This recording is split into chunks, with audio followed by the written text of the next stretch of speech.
My God, my father whispered, stumbling backward the second I walked into the trauma bay. Ariana.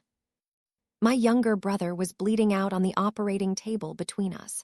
Monitors screaming, nurses rushing to stabilize him, while I stood there in surgical scrubs, holding his chart with shaking hands.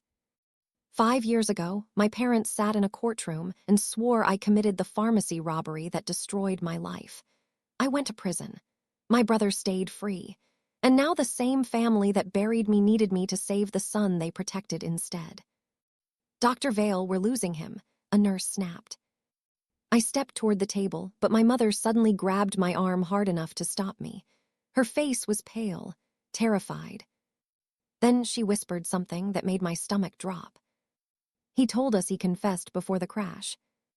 Before we continue, please hit the like button, subscribe to the channel, and turn on the notification bell for updates.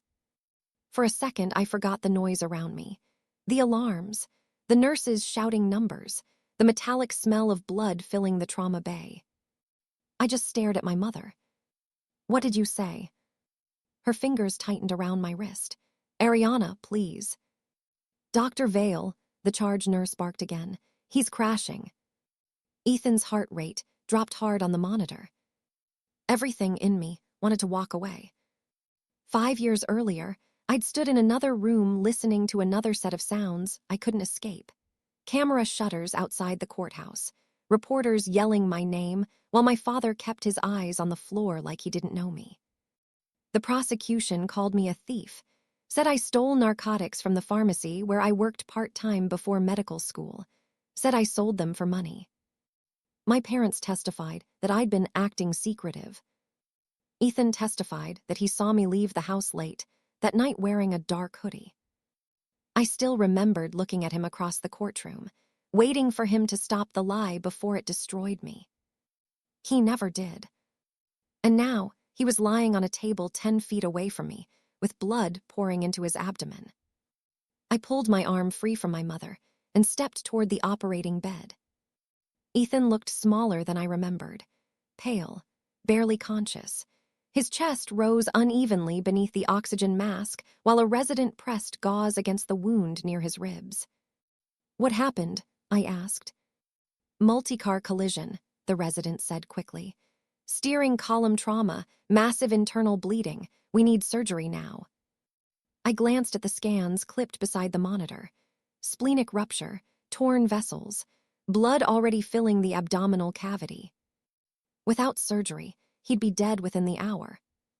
My father finally spoke, his voice low and strained. You're really a surgeon. I looked at him for the first time since entering the room. 5 years. 5 years in prison after a conviction that should never have happened. 5 years clawing my way through correspondence classes, fighting for reinstatement, sleeping 3 hours a night through residency because nobody wanted to train an ex-con.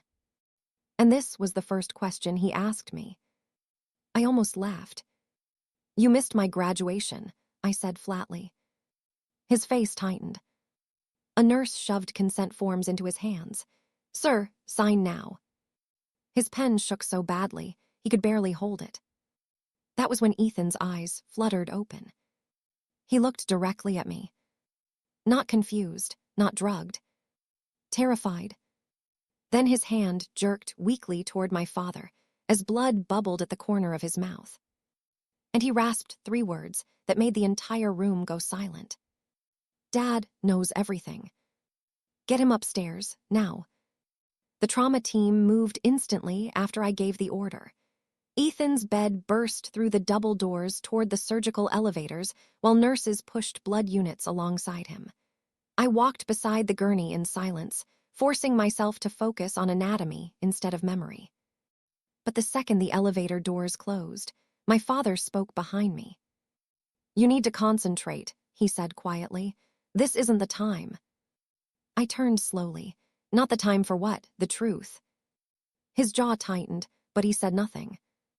That look on his face dragged me straight back 5 years. Back when Ethan still lived at home pretending he'd eventually return to college. Back when my parents covered every mistake he made like it was their job. Missed rent payments, gambling problems, Random disappearances for days at a time. My mother called him sensitive. My father called him young. But when I stayed late studying at the library instead of attending a family dinner, my father told me I was selfish. Ethan crashed my mother's car drunk once. My parents paid for repairs before sunrise and told relatives the brakes failed. Meanwhile, I got interrogated for getting 1B in organic chemistry. By the time the elevator opened onto the surgical floor, my chest was already tight with anger I thought I buried years ago. Inside the operating room, the team prepped Ethan under harsh white lights while I scrubbed at the sink. And suddenly, I remembered the night police arrested me. I'd come home exhausted after a 12-hour shift at the pharmacy. Squad cars were parked outside the house. 2 officers were waiting in the driveway. The stolen narcotics had been found in my trunk. I remembered looking toward Ethan for help, because even then something about him looked wrong. Pale, sweating, avoiding my eyes completely. But the part that haunted me most was Ethan. It was my mother. Because while officers handcuffed me, she leaned close and whispered through tears, "Please don't fight this." Back in the present, I stepped into the OR and reached for my gloves. That was when I noticed the scar. A thin, faded line low across Ethan's abdomen. Old, jagged, and somehow familiar. I froze. Because I'd seen injuries like that before. Glass lacerations. The exact kind caused by shattered pharmacy cabinets. Then Ethan's sedated hand suddenly clamped around my wrist. His eyes opened halfway. And in a broken whisper, he said, "You were never supposed to go to prison. You were never supposed to go to prison." The words barely left Ethan's mouth before his monitors spiked violently. BP dropping. Push another unit.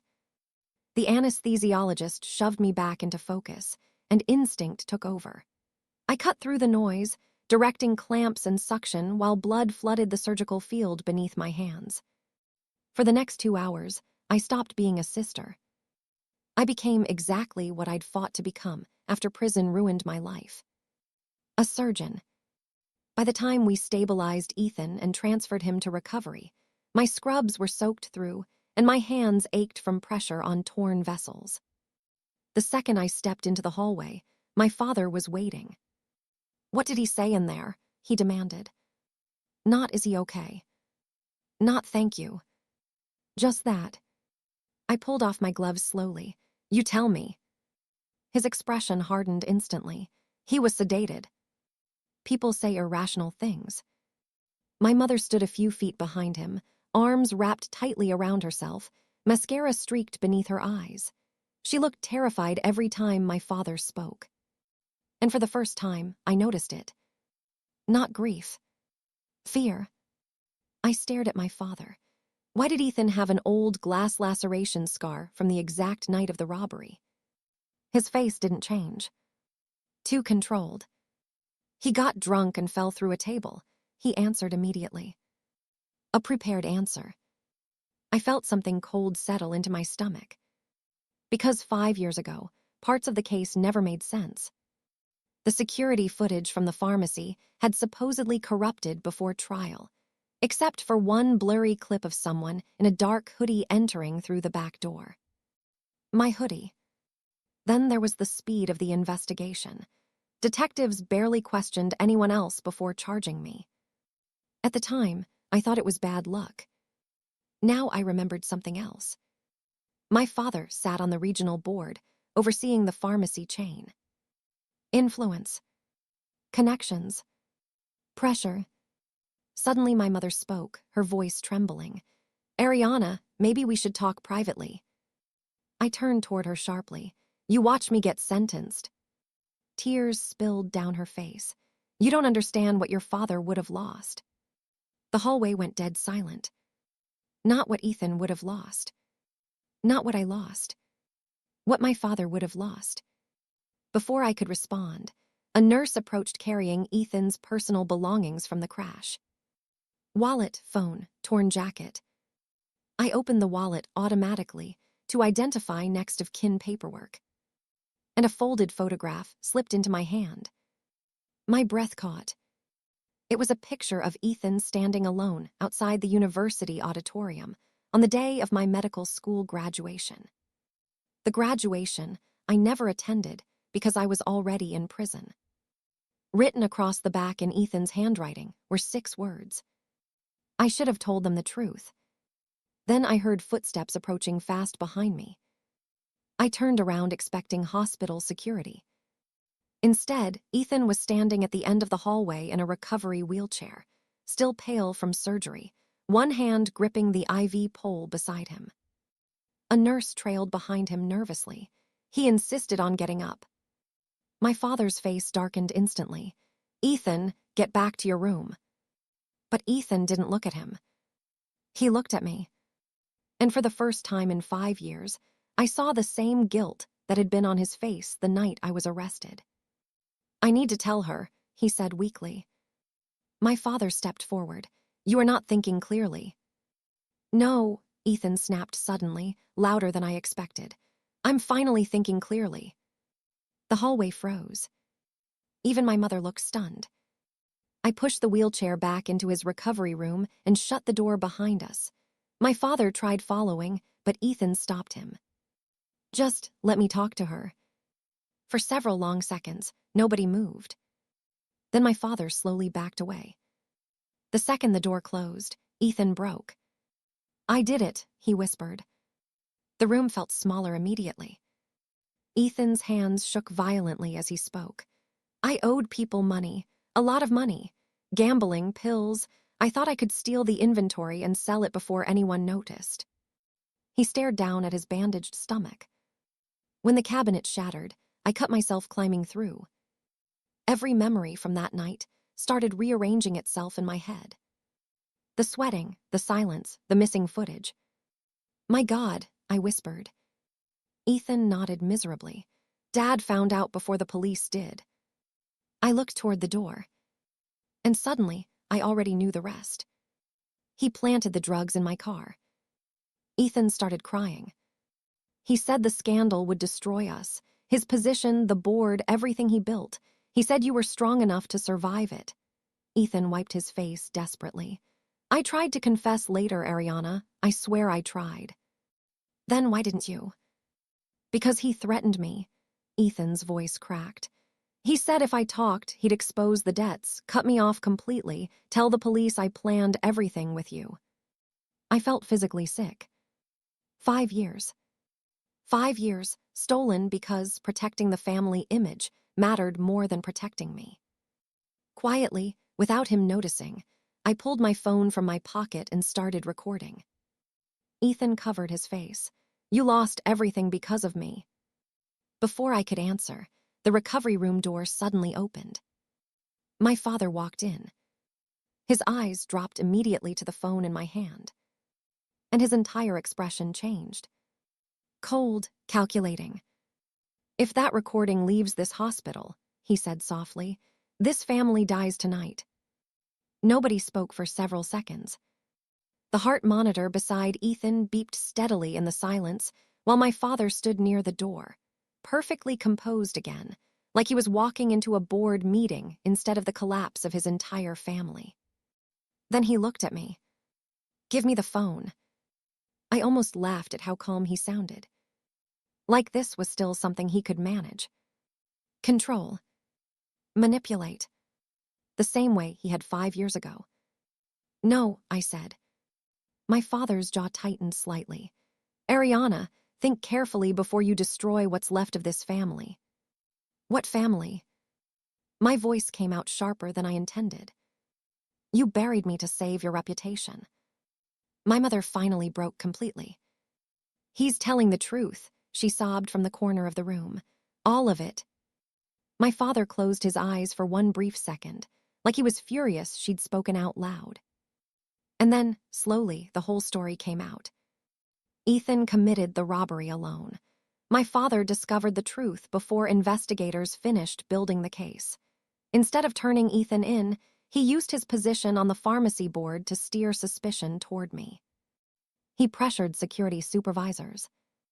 pushed investigators for a quick arrest, made calls behind the scenes. And when narcotics were planted in my trunk, the case became almost impossible to fight. I looked at my mother. "You testified against me." Fresh tears rolled down her face.